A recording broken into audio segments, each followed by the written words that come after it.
শিক্ষিত হয়ে কি লাভ যদি মানুষকে ভালোবাসা আর সম্মান দেবার মতো জ্ঞানটুকুই না থাকে।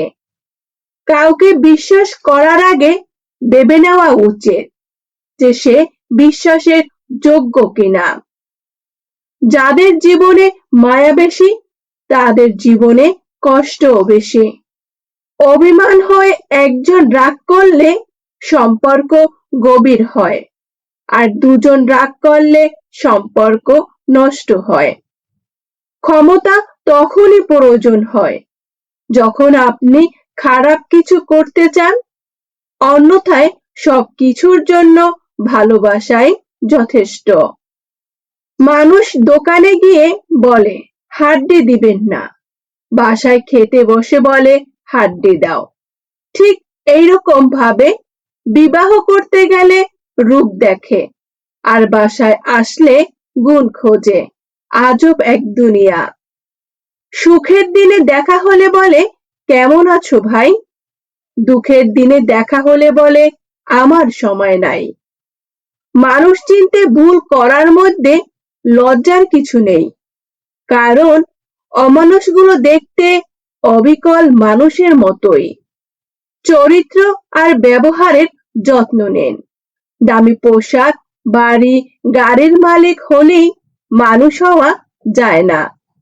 কিছু মানুষ এত লজিক দিয়ে মিথ্যে কথা বলে যে তুমি বিশ্বাস করতে বাধ্য। চালাক হলে মানুষ হওয়া যায় না, চালাক তো শিয়ালও হয়। মানুষ হতে হলে তার মধ্যে মনুষ্যত্ব থাকা দরকার। মানুষ অভিমানে নিজের ক্ষতি করে আর রাগ করে অন্যর ক্ষতি করে। কথা দেয় অনেকেই, কথা রাখে কজন। নিজের প্রয়োজন মিটলে বদলে যায় প্রিয়জন। কাউকে যদি ভালোবাসো তাহলে তাকে ধরে রাখো, কখনো হারাতে দিও না। তুমি যদি রাখতে পারো সে হারাবে না। পাওয়ার আগে মানুষ যতটা আগ্রহ দেখায়, গুরুত্ব দেখায়, পেয়ে যাওয়ার পরও যদি ততটাই গুরুত্ব দিত, তাহলে পৃথিবীতে কেউ কারো প্রাক্তন হতো না।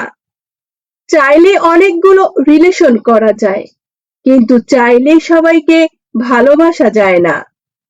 শান্তি না থাকলে পৃথিবীর সবচেয়ে মধুর জিনিসও তখন বিষের মতন মনে হয়।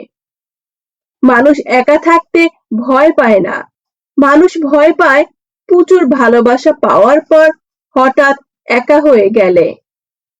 জীবন সহজই থাকে, কিছু ভুল সিদ্ধান্ত কিংবা ভুল মানুষকে বিশ্বাস করে আমরা জীবনটাকে খুব জটিল করে ফেলি। কাছের মানুষের উপর থেকে যখন বিশ্বাস উঠে যায়, তখন তার সত্য কথাগুলো মিথ্যা বলে মনে হয়। কিছু কিছু আপনজন আছে যারা শুধু নামে আপনজন, কিন্তু তাদের কার্যকলাপ শত্রুর চেয়েও ভয়ঙ্কর। মানুষের চোখ হচ্ছে সবচেয়ে বোকা, এরা নিজের জন্য কান্না করে না, অন্যর জন্য কাঁদে। বন্ধুরা, আজকের ভিডিওটি এই পর্যন্ত। যদি আমার ভিডিওটি ভালো লাগে তাহলে তোমার বন্ধু এবং তোমার প্রিয়জনদের কাছে শেয়ার করে দাও। কথাগুলি যদি ভালো লেগে থাকে তাহলে চ্যানেলটি সাবস্ক্রাইব করে পাশে থাকো। ধন্যবাদ।